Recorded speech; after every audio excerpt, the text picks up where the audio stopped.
Praveen ji, very good. Yes, Kumar Tresham ji, anything you would like to add, sir? New dimension? Ji sir. हाँ जी। Sir अभी आपने कहा ये जो world war 2 हुआ था, तो उसमें न्यूक्लियर वेपन्स का यूज हुआ था, वो that was good just to wind up the war, but we feel it was just the US to establish themselves superpower, otherwise it was not needed.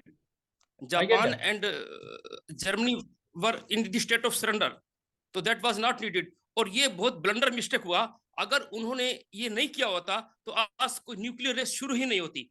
That was the root cause जिसने nuclear race शुरू की. तो America is totally responsible for this nuclear race. Correct, I understand that. There is another viewpoint on the same incident, which is okay.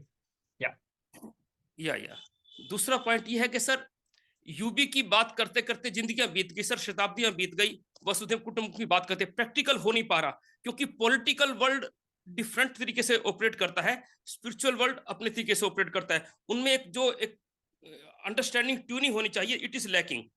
तो it's the time to explore balance in materialism and spiritualism, then चीजें बनेंगी.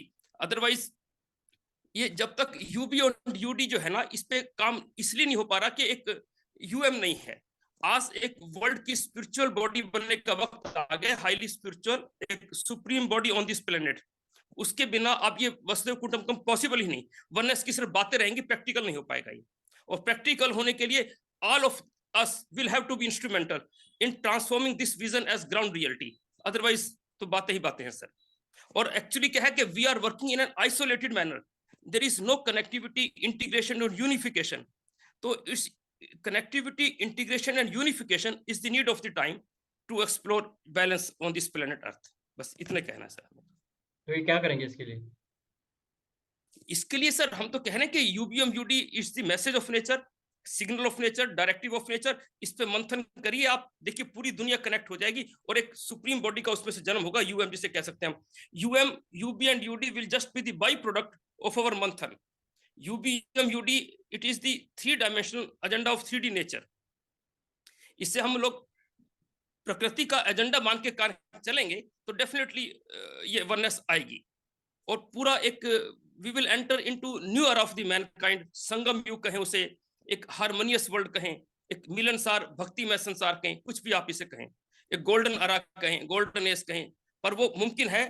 पर क्योंकि जितने भी creative लोग हैं वो उन्होंने कनेक्टिविटी, इंटीग्रेशन और यूनिफिकेशन पे काम किया ही नहीं, अपनी अपनी बातें अपने अपने तरीके से रख रहे हैं. That's the root cause. और इस आज पूरी मानवता का भविष्य खतरे में है. And there is absolutely no other way to give new direction to the mankind but to explore connectivity, integration and unification among all such pious divine souls on this planet. Okay, great. Wonderful. Everything will happen with due course of time. सब अपने आप हो जाएगा. Perfect. I understand your viewpoint, sir. Thank you very much for sharing your point of view. Let's acknowledge Tresham ji. और sir एक गुजारिश करेंगे, कभी आप इस यूबीएम यूडी पे भी कभी सेमिनार रखें जब आपको अच्छा लगे. सर आज यूनिवर्सल ब्रदरहुड पे ही हमने बात करी है शुरू, because people have to move slowly. नहीं सर, तीनों पे, तीनों साथ साथ, यूबी यूएम यूडी तीनों जब तक साथ नहीं होंगे, इन्हें आप अलग अलग नहीं कर सकते. यही गलती होगी सर. यूबी को हमने अलग कर दिया, डिसआर्मामेंट को अलग कर दिया, यूएम को अलग कर दिया, यही गलती होगी और तभी कुछ हो नहीं पा रहा. जब तक आप इसे कंपोजिट एजेंडा के रूप में नहीं लेंगे, ये काम होगा ही नहीं. UB UM UD it's the composite agenda of nature. इसे आप अलग अलग नहीं कर सकते. अलग होने से ही चीजें प्रैक्टिकल हो नहीं पा रही हैं चीजें. Okay, fine sir, got it. Thank you very much. Just acknowledge Kumar ji. Yes. Yes, anybody else who would like to share